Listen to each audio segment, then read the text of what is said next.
super loud. Okay, we're just going live. I think, do we have 1, 2, 3, 4, 5? Yeah, we have everybody. Yay! Cool. All right. I was doing the same thing that Gang's all here. The gang is all here. I was gonna take a little breaks, but let's just do it. If everybody's ready to get into it, let's just get into it. So first off, thank you guys. We're live again, just so you know. But that's it. That's a wrap for Monsters and Madness. I do want to wrap up the lewdness conversation. So I think we probably should do the lewdness conversation with those who were left. But I still don't want to leave out others who wouldn't be a part of that conversation either. So before we get into that, before we do like any epilogues or what you guys think characters would have done like for the rest of their lives type stuff, I just want to do a quick campaign highlight. We usually do a highlight and like direction at the end of the session. There's no direction anymore, but I would love to hear like what your guys' highlights for the campaign were. For me, one that has always stood out in my mind, it's hard for the end not to have a ton, but early on in the campaign, I think for me as a DM, I've learned a lot through this campaign. And one of my favorite moments of learning what was really fun for players was the moment where Rufus became a werewolf right when he needed to, when he was like carrying Ekamos and like struggling to get through when we were going back and forth on the dinner with Uther Prent, and where some of that stuff had kicked off pretty early on. So that was like one of my big moments that I really liked. Let's go screen order. Let's just go screen order. Brandon, Varric, the interrogator. What about you, man?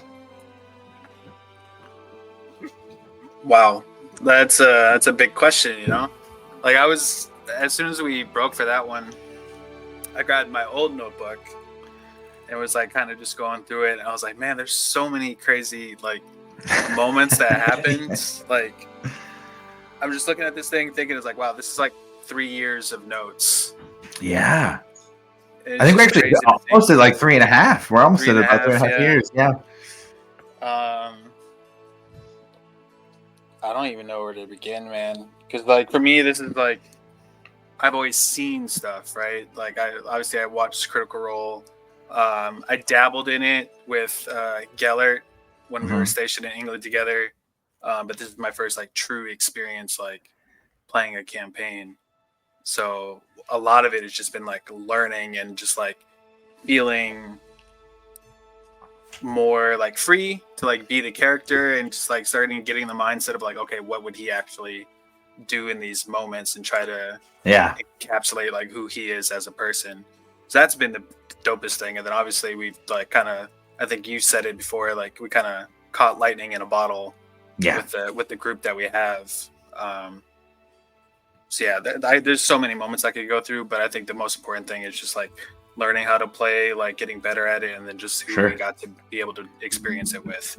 Yeah, and big character journeys too. I remember early on when you were talking about Varric, you were talking about almost like the Anakin Skywalker journey, like starting off really strong, but then moving to like, yeah, I'll do whatever it takes. And I think it's like, well, yeah, there was some murder early on. I'd call it murder in the cage with Chris early on. But I think Varric kind of turned to a hero role for sure. So that was really cool to see on that character journey too. There was a funny moment with that. Like I remember us cutting to break just after I did that, and everyone was just kind of like looking at me like, "This dude is like he just messed everything up." And I remember running upstairs like during the break and just telling Jody like, "I did it."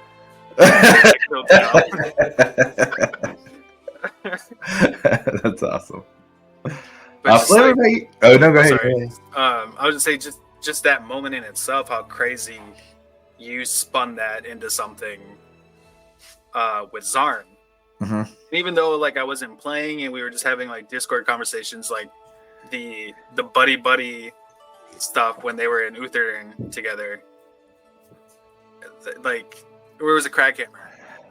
It's Crackhammer. Yeah, it was Crackhammer.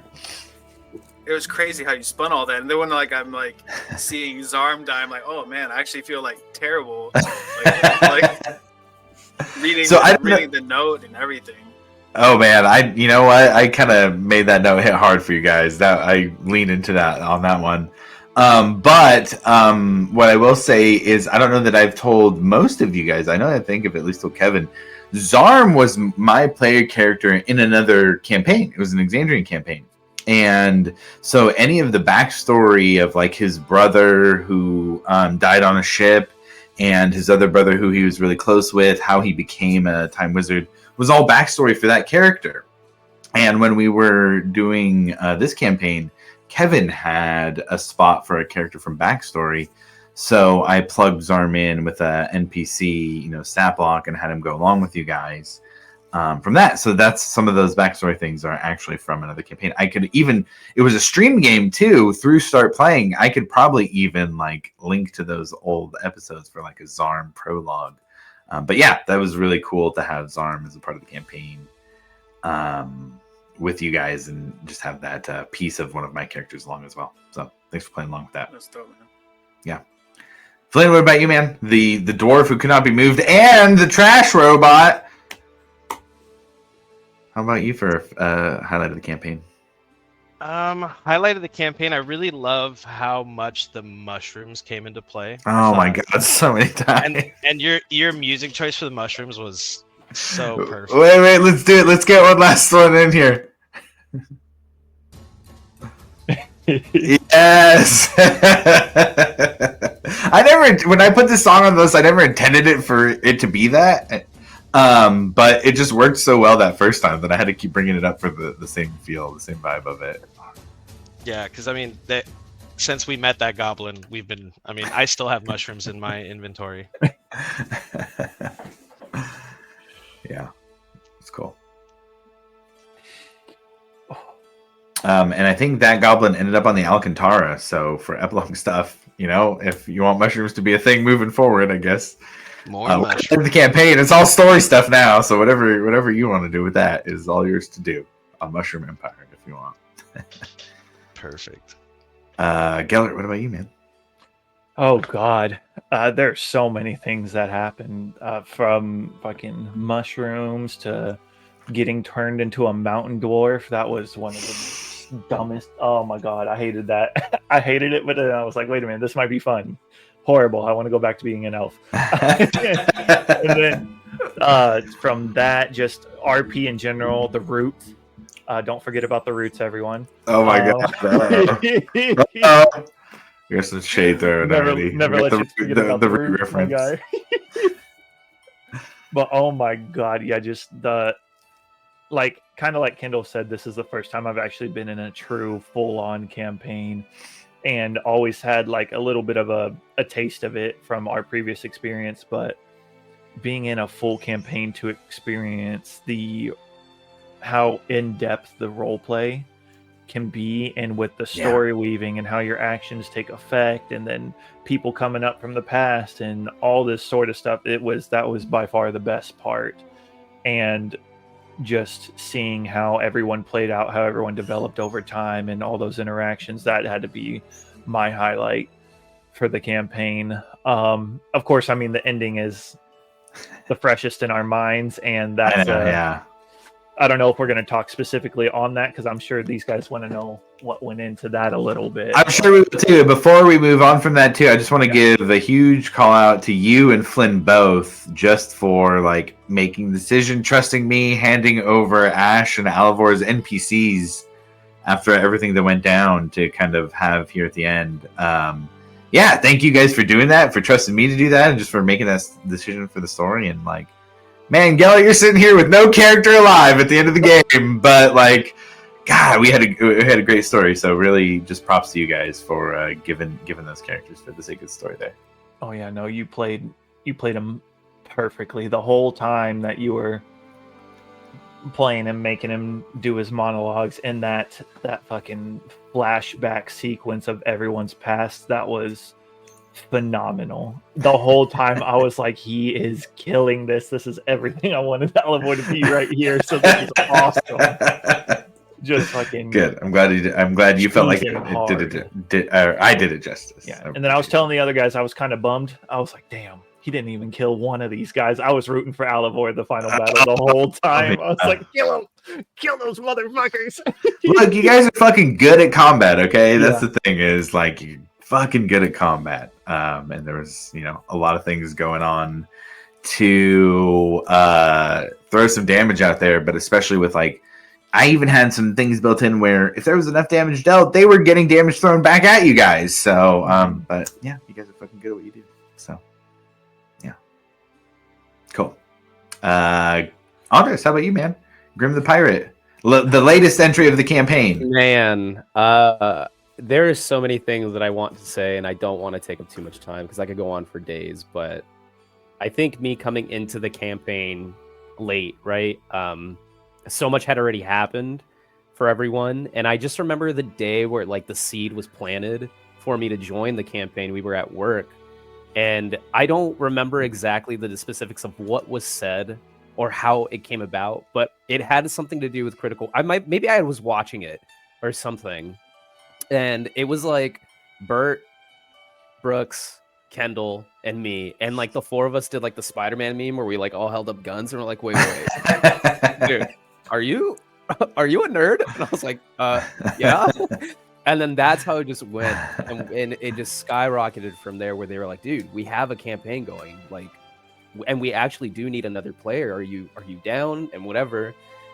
And then so I remember like being a little timid because I hadn't played in so long, but like even starting the character of Johnny Grimm as a pirate and like kind of doing that. And when we had conversed first, Josh, and you were like, okay, what are you thinking? And I was like, I want to be a pirate. This is like a breakdown of what I thought. La la la. Before I even knew who Flynn's character was, and you were like, this is gonna be really good.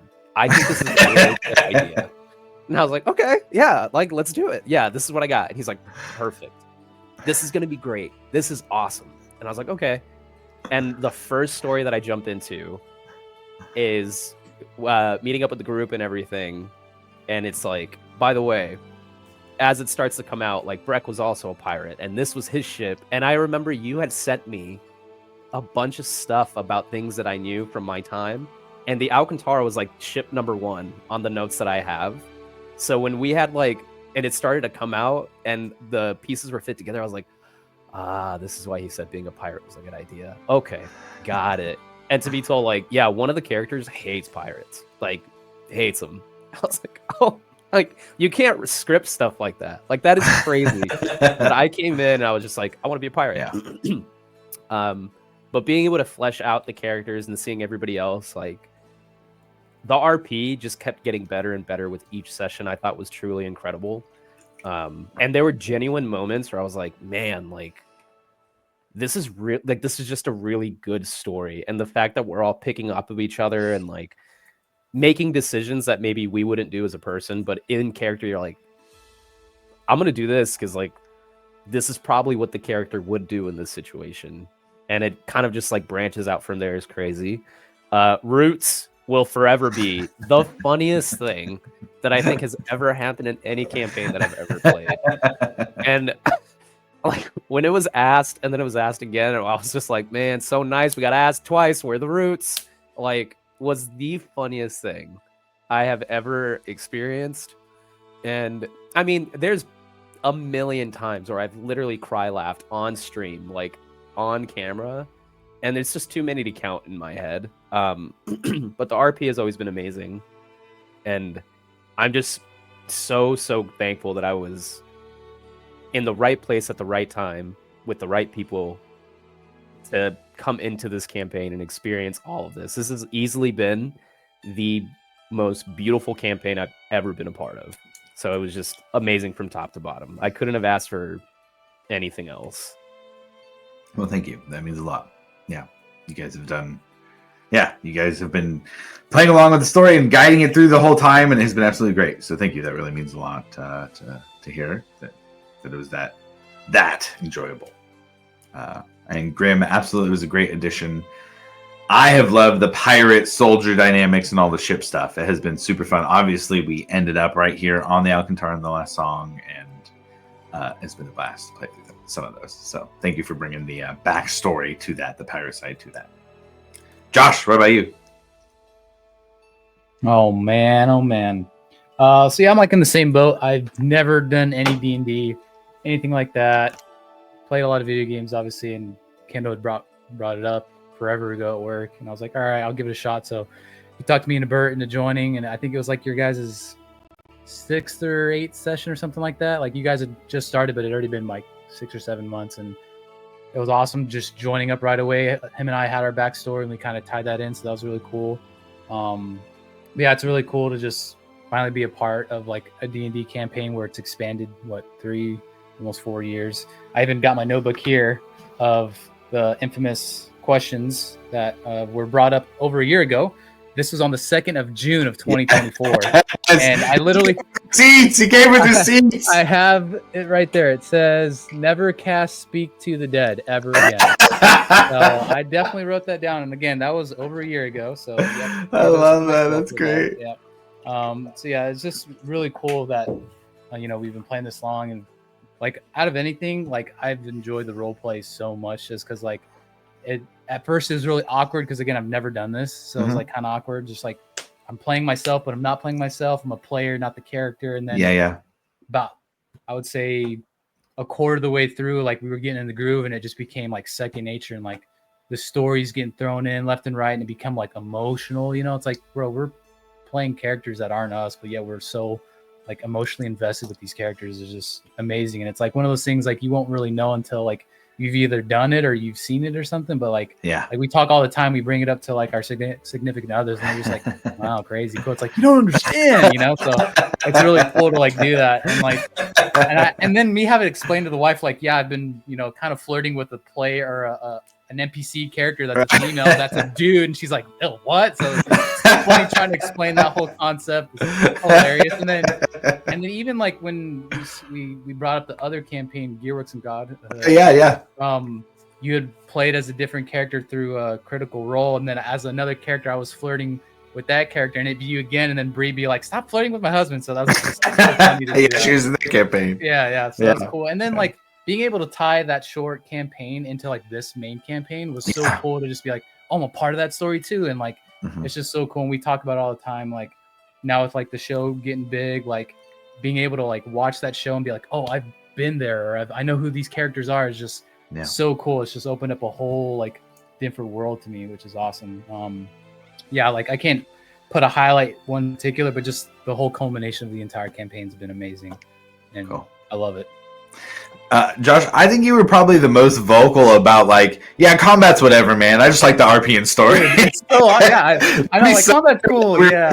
The wrap up, the highlight direction. You're like, whatever, man. The combat was whatever, but like, the story was great today. I don't know. And what's cool too, like all of us mesh really well. Like a lot of us used to work together too, so being able to just like put all that to the side and then just role plays our characters and like mesh well is just like a good highlight for me would be when we were chasing my brother. And me and Andres just like role playing, like, oh, let's pretend like we're shopping. Like that whole little like bit was so fucking funny. Like how that whole thing played out just to like try to find my brother was so funny. Cool. Kev, the man who brought us all together. This was all gotta give Kev credit here for starting it. How about you, buddy? Kind of just a little bit of what Josh was talking about. Having that space to kind of explore the RP a lot more and kind of explore the same things as we're watching Critical Role and D20 and all these things climb up. We get to watch that and kind of bring it back to this space and explore some of that and create those moments that Josh was just talking about, how genuinely ad-libbed and funny they are. I feel like that picks up with practice and kind of getting in here and getting to explore that ad-lib and staying in character, which is kind of hard to do for me personally. It is. Another thing that was a real highlight for me personally is just really driving home how fun failure can be on rolls and dice. Like when you get the nat 1 and you're trying to strike true and stuff like that, and you get the nat 1, it's just like, fuck, man, that really sucks. But then like you look at it from another perspective and it's just a glorious story. And so that's just a beautiful thing to me. So like just driving that home here and kind of into other aspects of my life. I think as far as just a genuine highlight, it's got to be the tournament. as far as combat. the and that's cousin kinda, Callists. yeah, dude, that was tied in with the fact that Breck didn't get knocked off of the ledge by the golem. Which Yeah, at the was beginning. the unmovable dwarf that couldn't be knocked down, and the death and the grave thing. Like from the tournament, which was like the funnest gameplay, to that beautiful storyline was probably the highlight for me.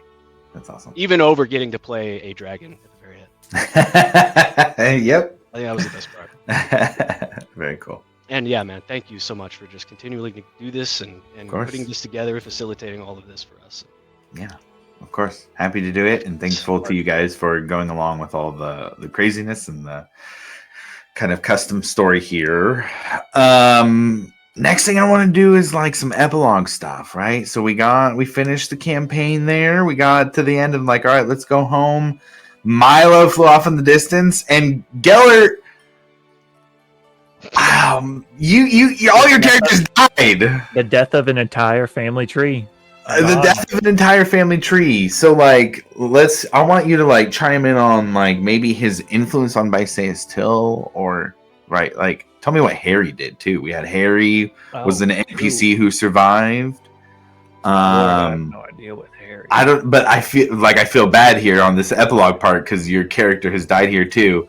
So maybe just think about some Alivor stuff and like why you know, just some story stuff for you. But for other guys who still have living characters, Yeah. what's some of the stuff that you guys would have done at the end here of the campaign? And I guess for the rest of their lives for these characters, what would they have tried to do? And like, you know, absent of any future like you know, short one shots or two shots or little mini arcs or anything that we do, what would the general life be for your guys' characters? Without the binds of having dice decide it.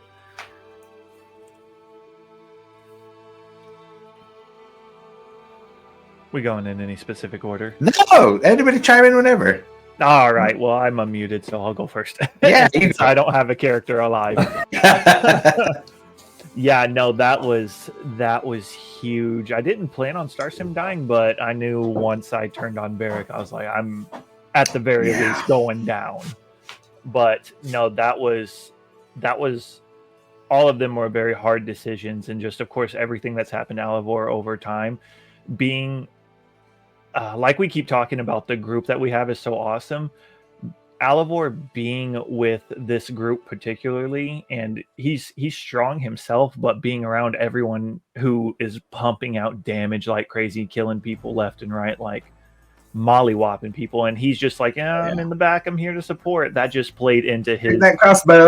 exactly, missing that crossbow shots, just playing into his constant need for more power. He kept feeling like he wasn't enough, like he couldn't contribute and wasn't able to, you know, stop what his original purpose was the death of his mother and everything, and that just kept going and going and going.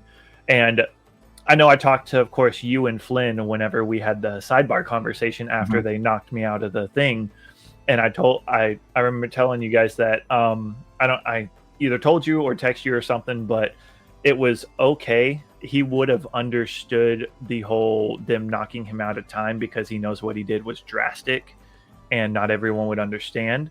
But what really pushed him to the role of wanting to come after and no holds bar against the party was Grimm's final blow of trying to kill him.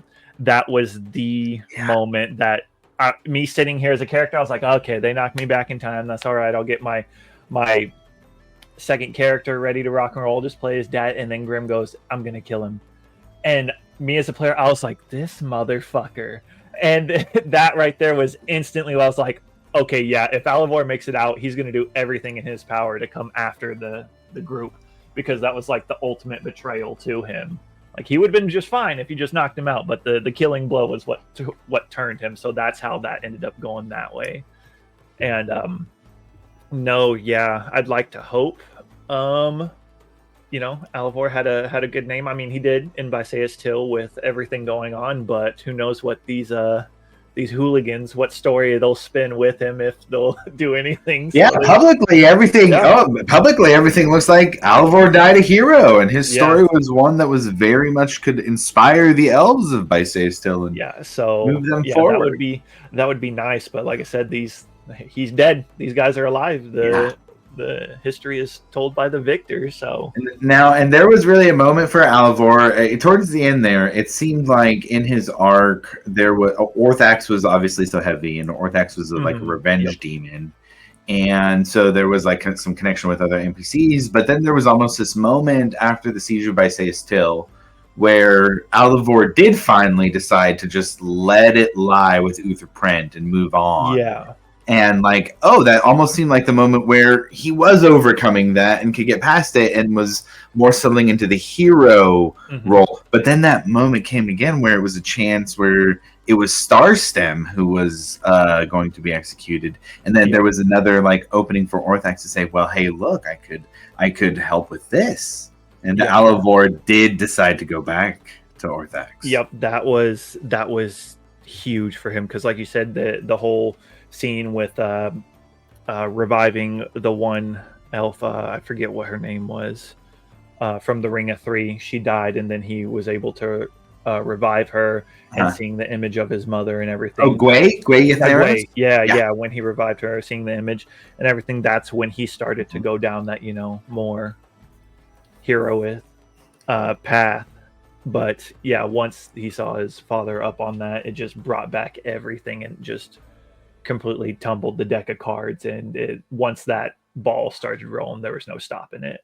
Yeah, and then that kind of snowballed into the moment where the same decision was made of, well, if I've already turned to Orthax for this, I can turn to Nahal for this, and that's not that different. Yeah, that was an easy decision. He said power. I was like, oh yeah, Alivor. Yep, of course. Yeah, no, it was bad. Under the sand, beneath the Sphinx, it was tripping on mushrooms. There we go with the mushrooms. Oh yeah, one of the best parts. Playing such a part. Oh my god. But yeah. Well, I guess we'll have to hear from the other characters if they try and keep Alivor's story heroic or not as time goes. What do you guys think? Who wants to chime in next for their character?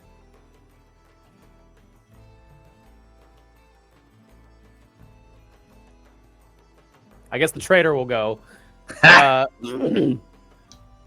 Man, that decision still haunts me to this day. Like, the thought process behind it was originally it was like, okay, let's hit the. It all played into how once we hit the anchor, everything that happened afterwards. Like, I thought it was going to be instantaneous. We hit it and we bamf and that's it. So in my head, in game, I was like, I'm not gonna have this is the one chance I get. So I'm gonna say it, it's gonna knock it out, the spell hits, and Alivor's lost to time. I don't have time to do this. What really threw a wrinkle in everything was it taking time. I hit it, and then Varric hits Ash's stone, or Ekamos' stone, so then he goes out. So now we're scrambling. In my head, I'm like, we've already gone past the point of no return with Alivor. So in my head, I was like, oh, it's done. Like, we've officially turned our backs, quote unquote, on him. He sees it. He's either going to destroy our anchors so we don't go, or he's going to attack somebody like Honor or Zarm or somebody. So in my head, as everything's going down, and I think Josh is like, you get one more thing. And at that point, like, the anchors have been put back. There's really nothing else I can do. I was like, I'm going to try and just hit him, and hopefully I land a crit. And if I land a crit, he's frightened. He can't do anything. He's got to go.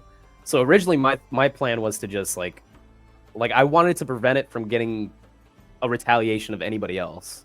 So on top of that, I was like, well, if I kill him, like, that's the whatever vessel that Nahal has used. Like, it is gone. There is no tether that can bring it back. But then, like, the last second Ekamos brought him back, I was like, there it is. We're fucked. Like, that's going to come back and bite me in the ass. Okay. So there were so many, like, decisions that were, like, I was going in my head. I'm like, I really don't want to do this. Because, one, we're so close to the end of the campaign. But story-wise and character-wise, I was like, I have to do it. And me as a person, I was like, I feel so bad. Like, I do not want to do this. But like going to the character, I was like, well, he is a pirate. Like, if he feels like his crew is in danger, and he's already like part of this pantheon with this matron, if this is like a direct conflict for that, and everything he's been told so far is, yeah, this guy is not good. Nahal is bad. Like, he is not like the Raven Queen, where it's kind of just like neutral. She's just there as a vessel to take you to the next part. Nahal is like legit, like, no, there's always like an ulterior motive. There's something evil, but he just so happens to be the matron of death in this world. So with all that, I think playing into the part of like, well, he's a pirate, his crew, like, we're literally on death's door here. I cannot take the chance of getting another like possible outcome, like another what's it called? Like, this thing is not a safe bet. Like, there's nothing good that can come out of this. So I'm just going to cut it at the source so it doesn't affect us whatsoever. Which it did. Like, it ended up coming back wholly. So that was Grimm's whole thought process behind it was, all right, this has gone far enough. Like, plan A didn't work. Plan B, just cut the root. Just kill it. And so that was it. But then everything played out the way it did, and then we got to it now. Would he, like, going in the future, would Grimm like try to change or like tell people what would happen? Probably not. I feel like at this point, as long as he doesn't come back, it's done. Then that was the whole point of him making the pact with the Raven Queen, was I cannot allow this to be in this world, so I will do what I need to do to make sure that this stays buried in the past one way or another. So, like, as long as that mission is done, he has no reason to talk ill about Alivor. Like, it is what it is. I think he holds way more resentment towards Zarm than he does Alivor. Like Zarm. Okay. There was a moment where, depending on what happened, like, I was going to try and kill Zarm, regardless. Just either way. Yeah, like, if the opportunity presented itself, I was going to kill him. But the spell got to him first before I could. And before I think I said during, like, the death between Zarm and Honor, I was like, I'll say goodbye to Honor. I wanted to try and talk to the Raven Queen to see if I can meet Zarm before he crosses over. And I wanted to just, like, be there and be like, I fucking told you I'd be here.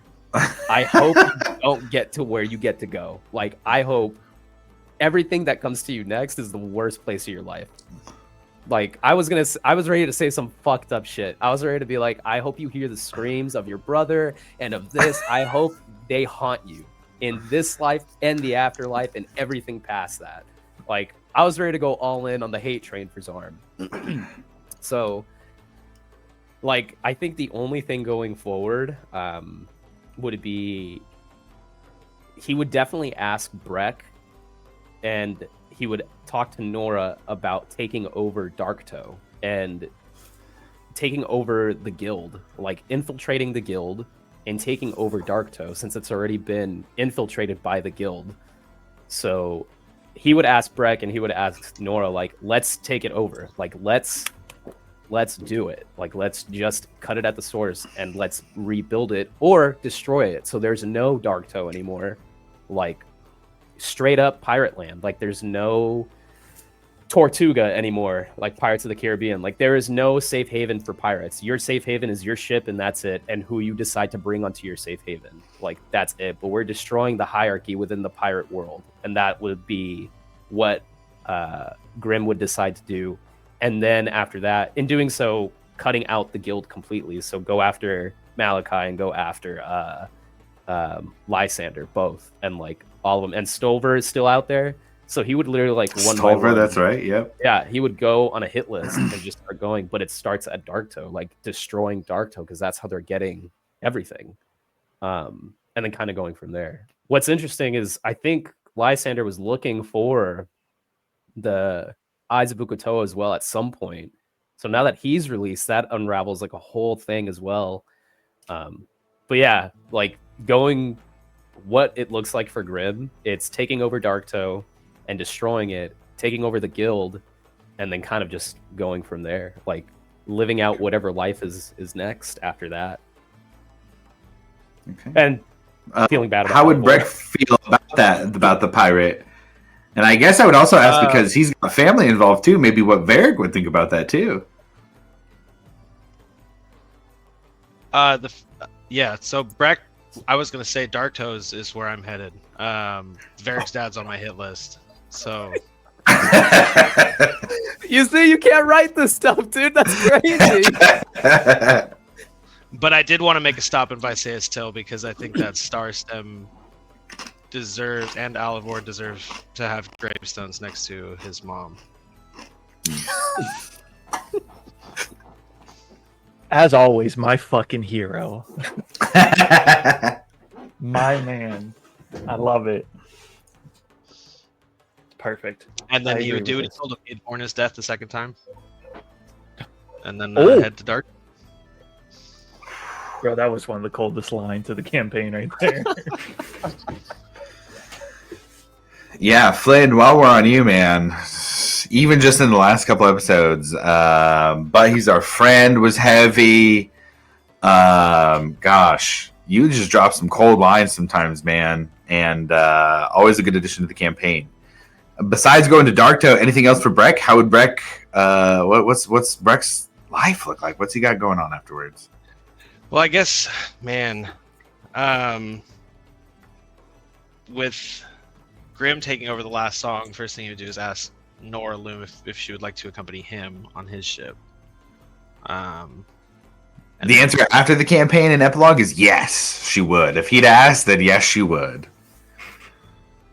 And then, man, yeah, sailing to Darktoe, obviously going after Varric's dad. I know that Milo kind of ran off with the war pick, but that's still very much on Breck's mind is destroying that. That has to be destroyed. So after the Darktoe situation, he'd probably dedicate himself to destroying the war pick. Interesting. Okay. So I guess potentially trying to contact Milo to see where the pick is, if that's part of that journey. Yeah. Okay. Okay. How accessible would Milo be as Very a actually to dragon? be reckon one other. One of the things that you might find if you looked through your captain's quarters desk is a letter with a similar earring to the ones that Milo has, but set inside of it is a small sending stone. A similar one was also sent to Emmeline and is residing in her desk. Okay. Just when you need me. Yeah, man, Dude, I'd the pop that Captain in the air. America Wear it. cell phone? That's crazy. I wouldn't reach out until after the Darktoe situation was dealt with.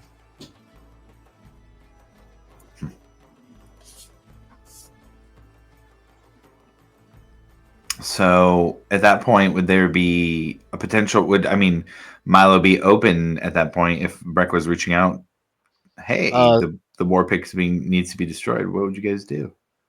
Milo immediately after just taking off, after kind of accepting the role and really, like once you take on that great power, you get the great responsibility sort of thing going on. So like he's like, I got to figure this out. He is a young kid, like he's still probably between the years 17, 20 years old, something like that. Yeah, that's right. He didn't know what the fuck's really going on inside, chemically imbalanced. So he's off to figure that out a little bit. And as he's doing so, he's flying towards where I'm thinking that there's a resonance or a hum of where Alivor killed his dad. So Ah. he's going to go find the bones of his father and anything that might be within that cavern, and that's probably going to end up being Milo's lair.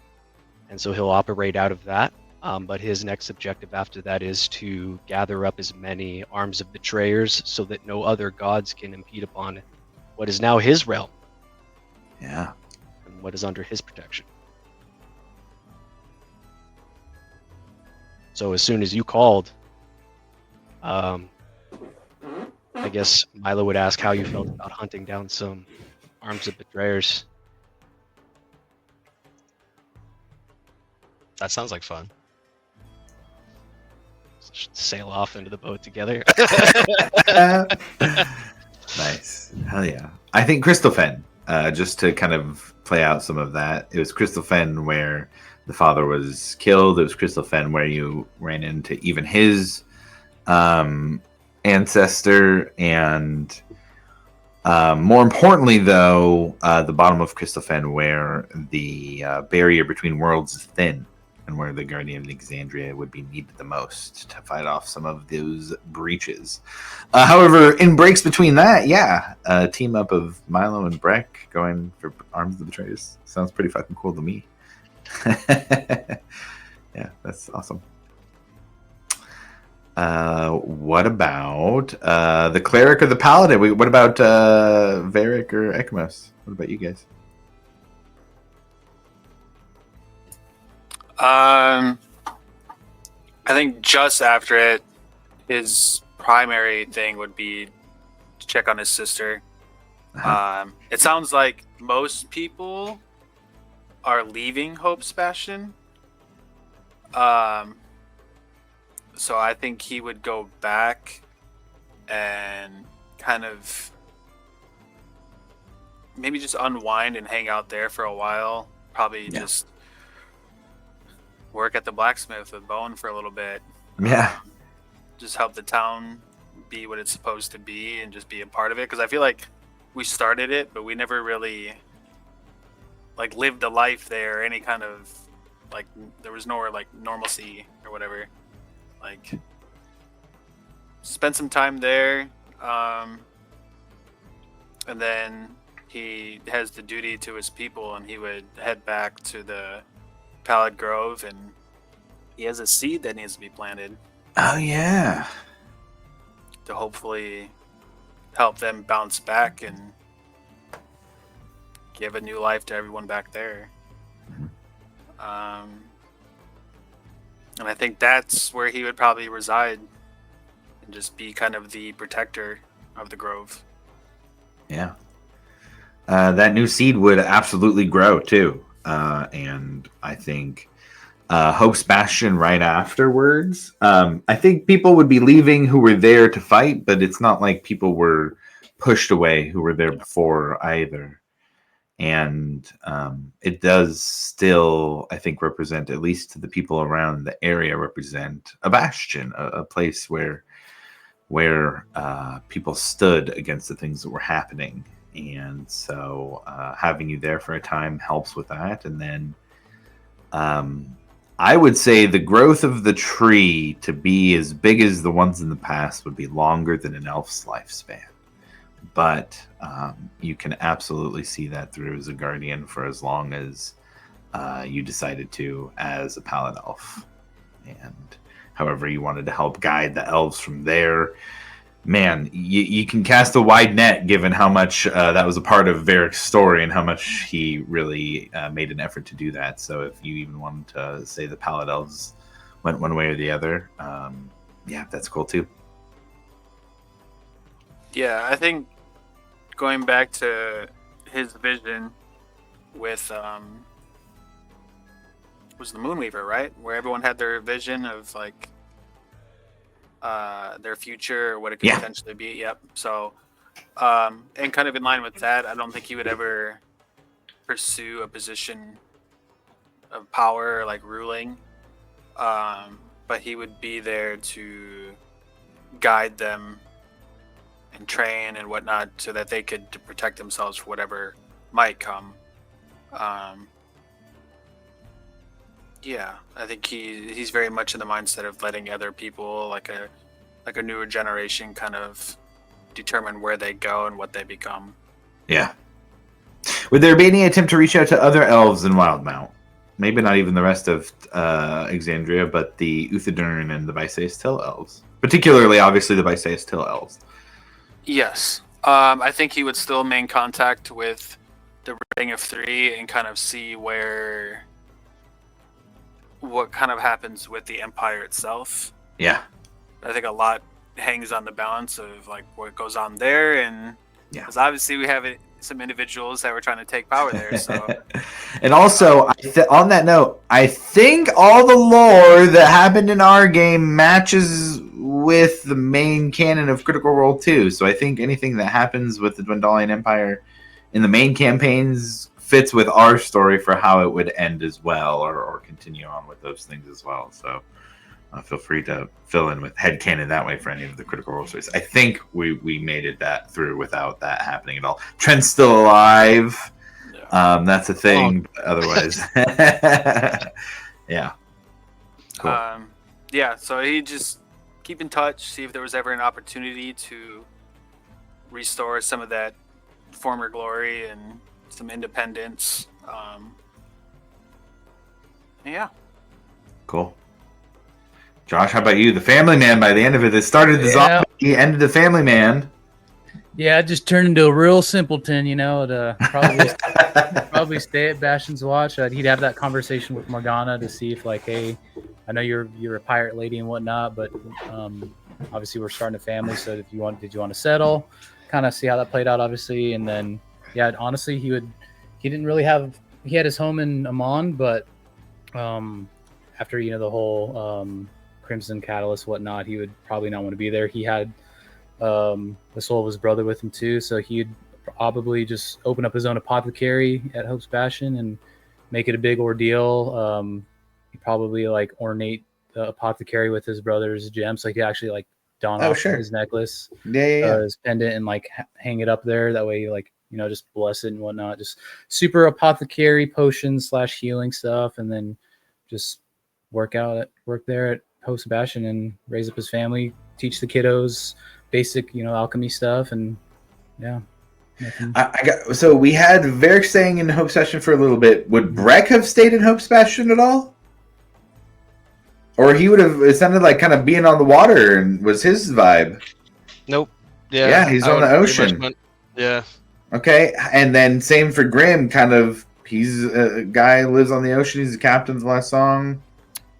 I think for Grim's story, there's so many things that were left unfinished, so I don't think he'd have time to be a Bastion watch. I feel like if he was allowed, he'd have like a, how do I say this? Like, hopefully, like every now and then, like a safe space to go back to when he needed it. Like Bastion, like Hope's Bastion was that. Like he never had that. But living there, like probably not for more than maybe like a couple days at a time. See old faces, and I think he would definitely go back if Morgana's there for sure. Like, well, and that's what I was getting at, is because Morgana, for as part of her backstory as an NPC, used to be a noble. She was a former noble who gave up money, gave up the life of living in high society, and decided to be a pirate anyways. But in the absence of leadership after Bastion's watch was early leadership and kind of big changes in the Empire at the time, in the Zebney Fields, I would say that Emmeline and Morgana both would come up as people who were early leaders and would take on some of the roles that were left behind, like Pithmaster or potentially even Starosta for one of them. And if there's not the rest of Bastion's watch around, then I would absolutely say Morgana, unless you would prefer to not and persuade her out to the country instead with Ekamos, would probably try and take on some of that political life too. I think in his head, like after she almost died on the ship, like the dangers are always there being like a pirate and stuff, but I think it changes now that Ekamos and her have like they're about to have a kid, and like that's not just like a fling anymore. That's I was gonna say Ekamos has the choice of that. That's it. I well, from Grimm's perspective, like seeing Morgana as that sister, I think he would easily persuade Ekamos, like making sure to reiterate she's got the power of free will. If she really wanted to stay on the ship or whatever, like Grimm wouldn't say no, but I think at that point he would get with Ekamos and be like, I want her to be happy, but I also don't want her to die, because that's sure. And now there's a kid and everything, so I think if Morgana stays in Hope's Bastion or wherever she goes, that's most likely where Grimm would frequent every now and then, like a relative who comes in to visit, like making sure that he doesn't lose that contact pretty much. Josh, what would Ekamos and the family do for their days? that Oh. that Grim would tag along on sometimes. Yeah, I'd probably like task the kiddos like to, hey, take Uncle Johnny with you and go like pull herbs or something, and then I just stuff to the apothecary. And then yeah, like if Morgana wanted to go that route of being like a politician for Hope Sebastian, then yeah, for sure. Or yeah, I would let her do that, and then I would just run the apothecary, and we'd just be like that middle class family, I guess, of her Yeah. being like high status and me just turning herbs and healing people. Yeah. Yeah. But yeah, that'd be pretty funny to like, oh, Uncle Johnny's in town, and then have the kids go with him. That's pretty funny. Yeah, I'd definitely let that for sure. Yeah, that's awesome. We got to keep him busy. Yeah. I'd probably be a asshole to ask, but what kind of roots would you sell at the apothecary? Definitely not the roots that I asked twice about. That's for sure. That's definitely not on the menu of items The that we stuff have you in guys shop. sell there. Got Yeah, it. yeah. Got it. I feel like Grim would literally like have the kids purposely get those roots and bring them to Ekimos. Like, take these to your dad. He loves them. And take them and throw them out. Don't. Uncle Johnny tells you to do that stuff. You tell him no.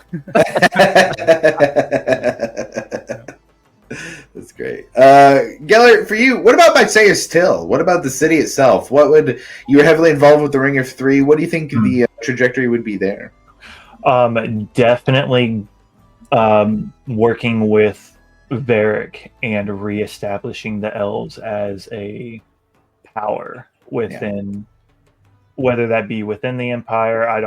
I'm not too caught up with Critical Role and everything, so I'm not sure how the Empire goes, but really working with Varric to reestablish the elves, trying to get them back to the former glory, to what people think of whenever they think of how the ancient elves were, high power, elegant, even if it means not of course having to go to battle and everything, but trying to be the wonderful Sweden of the of the fantasy world, Yes. But yeah, just trying to rebuild them and work with Varric and the Pallid Elves and just reunite all elves. I think over time, I mean, it's safe for us to say it's the end of the campaign. Great, we can make our own. It doesn't have to match Critical Role's canon too. Our story is our own story. So I think, that definitely be something.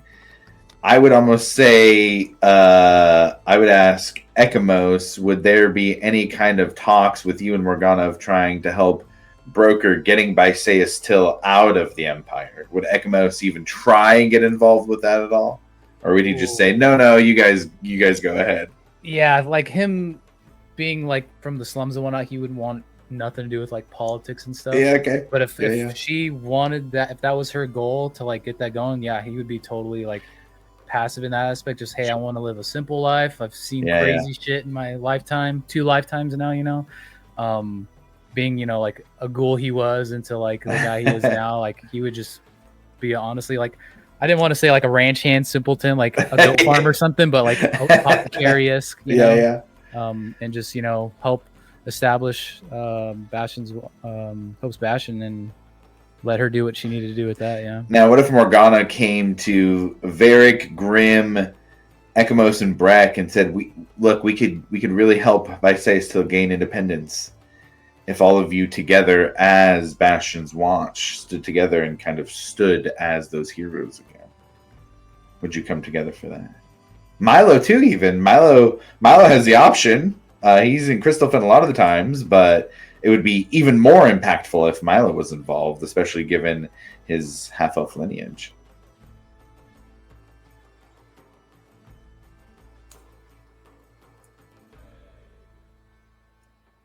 I think Varric would definitely take part if that's what his people wanted to do.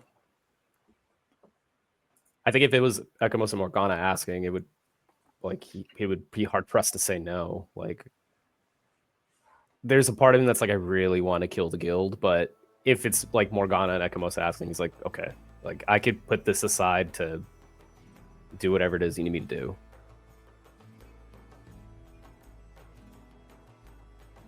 I don't think I would. Okay. I feel like it would be like a 10,000 foot, make sure nothing gets out of hand. make and ensure as much quality as possible. Is that how Breck would do it too, or Breck just kind of wouldn't be there at all? I don't think. Yeah, I don't know if Breck would even really respond. Yeah, no, yeah. It's that's up to you guys. You guys got that handle.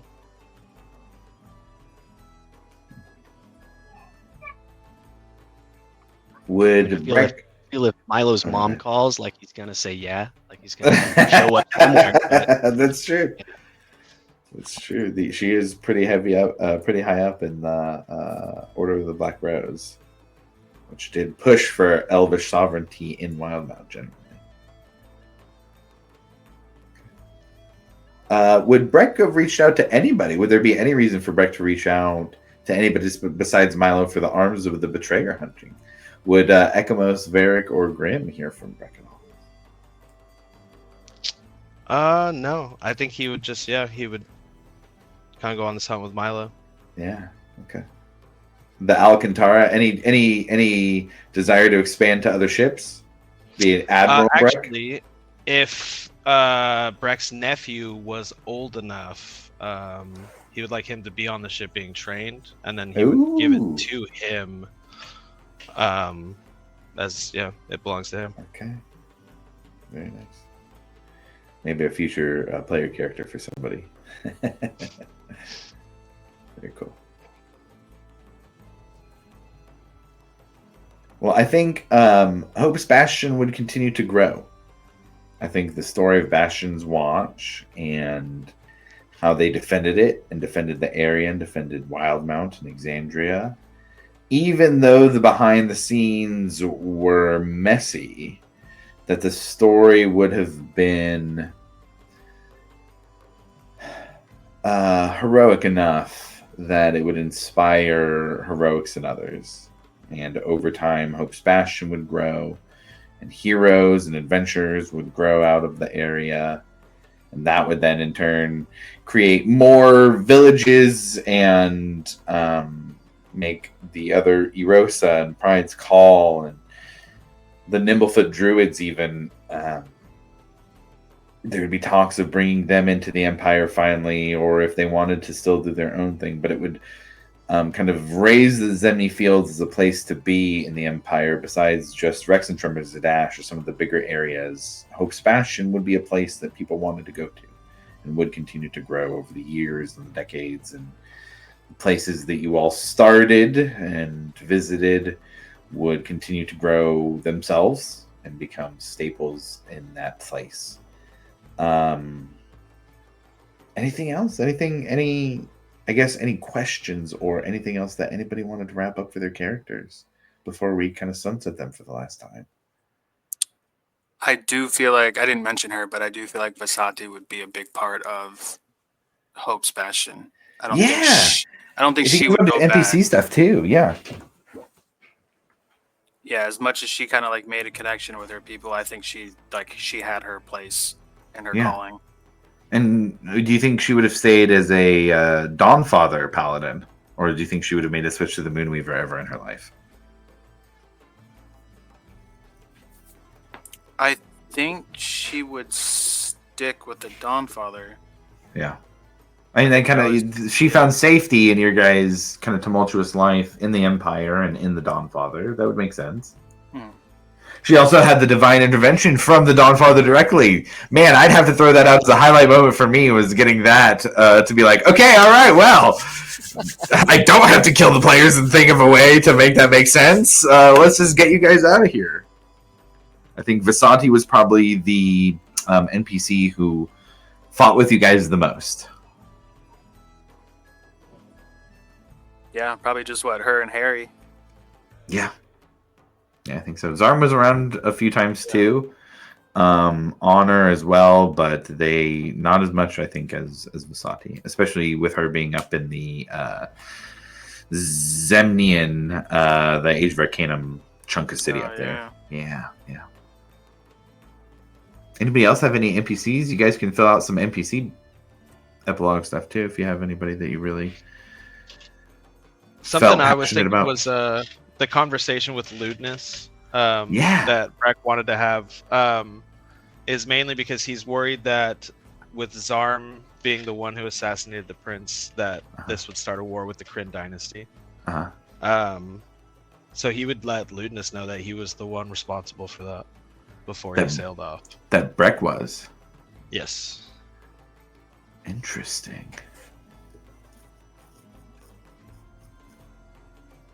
Ludinus would ask you a lot about Alivor.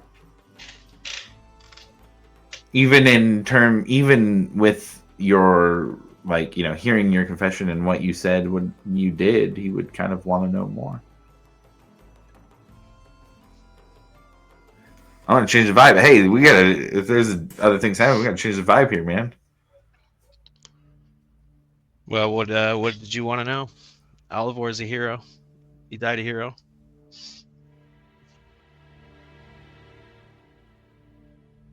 I met a version of him that was very angry at the gods. He told me some very interesting things. Methods of the past that might be employed today.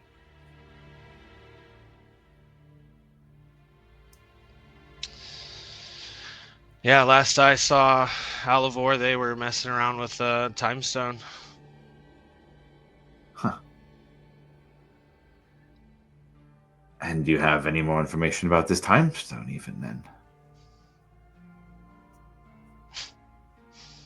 Yeah, I think it's tucked away, hidden by a dragon. I see. Well, I appreciate your confessions about your transgressions against the Dwindles. I have many things to attend to currently. And politically speaking, going after a hero who just saved the world isn't really a good look. So why don't you get yourself a head start and I'll be seeing you later. If my research allows me the time. Seems fair. And if you do ever have any information about your friend Alivor, or the ability to manipulate time, then perhaps those transgressions can be forgiven. Perhaps there's much more generosity behind those answers. On his way out, he would just say, I think the name Nahal might mean something to you. Then he'd just continue on. Thank you, Captain Deep Delver. Thank you for the head start. Dig it. And I guess, man, Ludinus is in Campaign 3, so if you guys want to see how that plays out, go watch some Critical Role.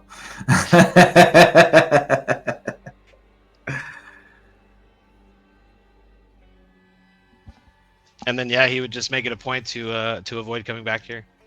Okay. So you guys really would never see Brick. And that means no attempt to continue to be a Righteous Brand member either, then. Yep. Just pirate work? Making Johnny Grimm the King of Darktow would be, I guess, priority number one. Obviously, Varric's dad is involved in that, so that's kind of where he's headed first. Right. So not trying to be a pirate specifically, but fighting pirates and putting a pirate on a pirate throne. It's not pirate work, as Nora would probably explain to you. It's not pirate work.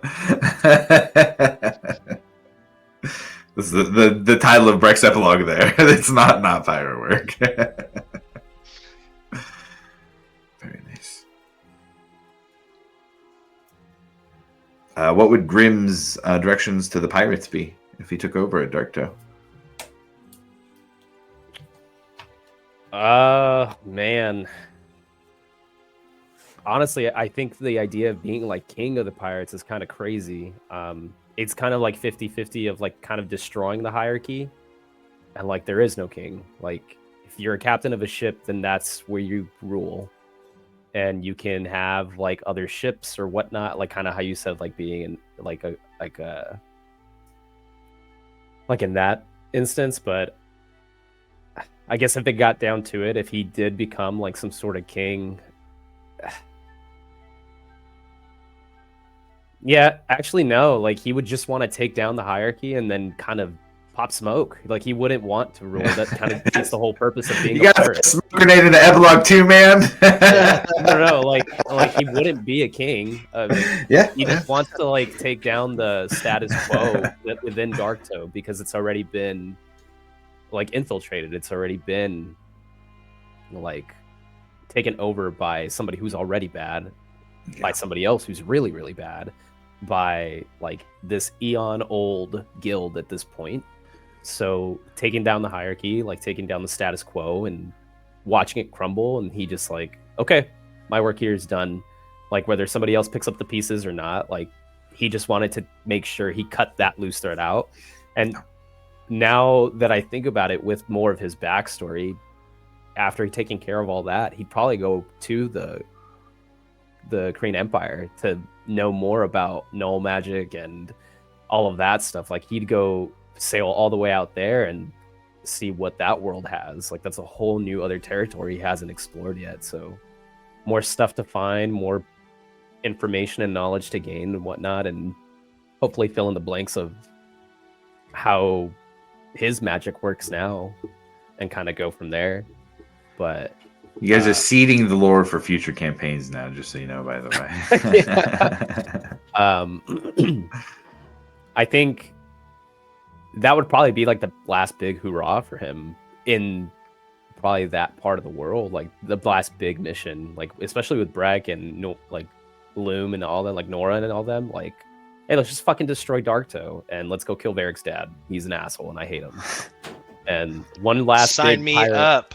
yeah, like literally, it's just like not trying to take anything. Like I don't want to rule Darktow. It's more so like, no, it's cancerous. Let's just kill it, and then we'll go on our merry way and see what happens. But I think he would stick with the crew that he has, and every now and then, like if paths cross and stuff, for sure, like do that. But that's pretty much it. Like we would just go to the Korean Empire and that's it. Like see what happens after that. And I think the last big thread would be like what the Raven Queen has in store for him after everything he said on the ship. Like Sure. in that big fight, he pretty much said like, hey, I'm yours, like whatever you need. So if the Raven Queen needs a specific task or something, like he essentially said, I'll be the Reaper for the Raven Queen. So that would be interesting. Yeah. Who ended up with the bracelets that Alvar had? I did. Yeah, I would say that it's perfect that you picked the dynasty. I would say that, you know, Graham would kind of realize over time that there was a connection between those bracelets and the Luxon beacons, and thus the Kronos shard itself. And those are all pretty tied together without going into specific threads to leave those open for future things. Milo wasn't technically the king of dragons, but he's one of the strongest around on Exandria after all of this. Any dragon priorities of keeping those guys in line? Not really on the dragon side of it, but like the demon hole. Yeah. Yeah, like I feel like I got a lot of work going on in that. Mhm. So when I get time off from that, we search for the arms of betrayers, and Mhm. I can see Milo like just every once in a while taking a casual walk through Hope's Bastion. And Okay. maybe getting like walking in as a different person or something like that to all the different spots and into Breck's old bar and stuff like that and get a drink or something like that. Just for I think Emmeline would be Starosta for a long time in Hope's Bastion. Emmeline, through the little contact thing, would probably be Milo's best bet to set up a network Okay. and probably stimulate growth within the Cobalt Soul. Uh-huh. And try to build I that up like it. for information's sake, Yes. stuff like Yes, that. yes, So yes. start doing that. One of the only people alive who would have had direct experience with Ioun in any time in their life. Very cool.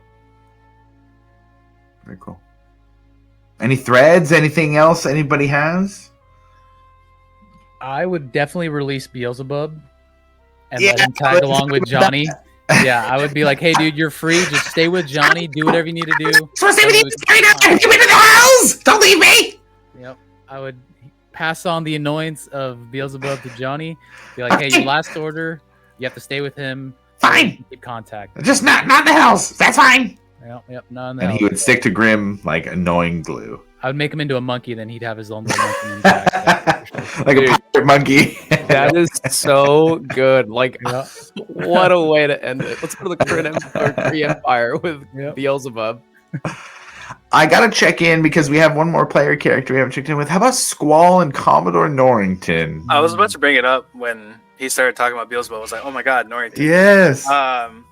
I think Squall and Nori, I would want them to kind of be the characters who just kind of like go on adventures, like the very silly adventures that like probably like towards the end of their lives, like there's some book out there that just has all the crazy things that they've done. All the different tales. They probably people from like all over, like different cities and across different continents have had some sort of experience and know the journeys and tales of Squall and Nori. Yes. So yeah, I think that's where I would want That's them great. to be. And a couple others. Nori was getting some other group members too going along. Oh yeah. I love that. Maybe in the downtime between campaigns, I'll have to put something together for some stories and encounters that had happened with those guys. But great job coming up with that. Commodore Norrington was so fun to play, and a really fun light addition to what was sometimes a dark campaign. But you know, gosh, heavy ending there. Yeah, before we sign off, anything else? Anything else you guys got? I left it open for us to do whatever, but that's the story of Bastion's Watch, unless anybody has anything else. I'm There- curious, Josh, is there like anything that really threw you for a loop as far as like maybe things that we said or decisions that we made where you're like, oh, what the fuck are these guys thinking? Like, at least apart from like the last, like, That couple of- threw me for a loop. The goblin murder threw me for a loop. Just like, oh man, all right, they're gonna, you know, Varric in this case, but they're gonna do some stuff to make things happen here. And it was kind of like, oh shit, I got to come up with like some kind of reaction to that. And a thread that kind of got introduced but never followed was that doorway. Yeah, man. Oh yeah. Varric I was kept looking- seeing. I saw that in my notes. Yeah, so what I had built out there is that doorway was something from the Feywild that only showed up for people who had recently murdered somebody, and in the Zemni, like in this specific region of the Zemni Fields. And I had this whole backstory written where there was like an Illithid who that was the giant octopus who had been there, had been transformed, and then it was also in there with another Fey creature. And their whole idea was like inviting people in to dinner and then like keeping them and basically just feeding off their life essence. They were trapped there in this little like pocket of the Feywild that they had created themselves to run from the Hag Mother, the big one in the shack. But yeah, there's a whole thing with all of that was that was showing up because Varric had essentially murdered somebody, killed them without them being able to defend themselves or anything like that. But nobody ever. Varric, you went in once. They tried to knock you out. You, if I remember correctly, you failed to save, but you were immune to magic sleep. Someone brought it up. I think Flynn. I think somebody was like, "Hey, are you immune to sleep or something?" Yeah. Yeah, elves are immune to That's magical fine. sleep. Yeah. Yeah. And so that really saved Varric. Varric had fallen asleep right there. Great. Then, hey, let's roll you up another character. But that did not happen. Because that was an encounter that was, I had it set for another path for you guys. Like, that was a group encounter, and Varric had kind of just wandered off on his own that night. And so, yeah, that was that kind of thread there with that. So I think that one was one that I kind of had to adapt some stuff to fit what had happened there. Throwing for a loop, man, some of Alivor's illusions. I think some of Alivor's illusions. I think he ran in. This was before you were there, Grim, or for you, Andres. But this was the very first boss fight where you guys were trying to stop the ritual. He just walked in as one of the people, and it was like while the rest of the party was still coming up, it was like, all right, well, shit. Remember that? Yeah. Yeah, and that was like, because everybody's like, no, we need to rest. And I was like, fuck yeah, if they rest, that ritual is going off, and they're coming into a different fucking thing. And then, like, we got a whole different campaign that actually happened. But Geller, as Alivor, you walked in and we're just like, no, we're going to stop this. And that gave time for everybody to come in and stop the Yeah, whole wasn't ritual. that one where I ended up killing the sacrifice? Shadow, right? Think so. Yeah, because Yes. they had to kill him with the Shadow special. Alivor on the, like, do what you got to do kind of train. Yeah. Yeah, that's right. And there was the command too to drop the weapon. And Oh, yeah. I got all set up, and you had done that. And then I started describing as if your spell had failed. And I remember you guys were kind of like, "Hey, didn't he succeed on that?" I was like, "Oh fuck! All right, yeah, let me go back." That's right. The ritual doesn't happen. You're in there fighting them. Here we go. And then there was the illusion in the cave, getting the war pick. Getting that Dragonborn to think he was picking up the war pick so that you guys could just fucking dip out of there Okie doke was at the pretty century. key too. Yeah. So that's some of when we those ran threw into- me in a loop as well. Johnny, yeah. I think Yeah. that was the first episode. You were like, "What's Yeah. going on, guys? We're running this way." Okay. Yeah. So it was good. It was always good. You guys always kept me on my toes. That's for sure. Sweet. All right. So much fun. When's the next one? We'll talk about that off stream. But on stream, in terms of wrap up, thank you guys very much for going through the story with me. I said it 9 times today. I'll say it 10 more. It has been great to have this going on through all the things that are going on in life. And it's always been a big anchor for me. So thank you guys very much for being a part of the story. It really means a lot. And there will be a next one. Not super quick coming up, but there will be a next one. And we'll figure out if it's going to be in this world years down the line so we can see the impact of what you guys did here, or if it's going to be in another one. But I'm excited for those stories too. And I think no matter where they end up being, they will be great. So thank you guys for telling the story of Bastion's Watchers with me. I really appreciate it and look forward to the next one. Appreciate Thank you, you, man. Josh. Oh yeah. All right. That's it, guys. Nothing left to do but log off. All right, guys. See you for the next one. Bye Bye. everybody.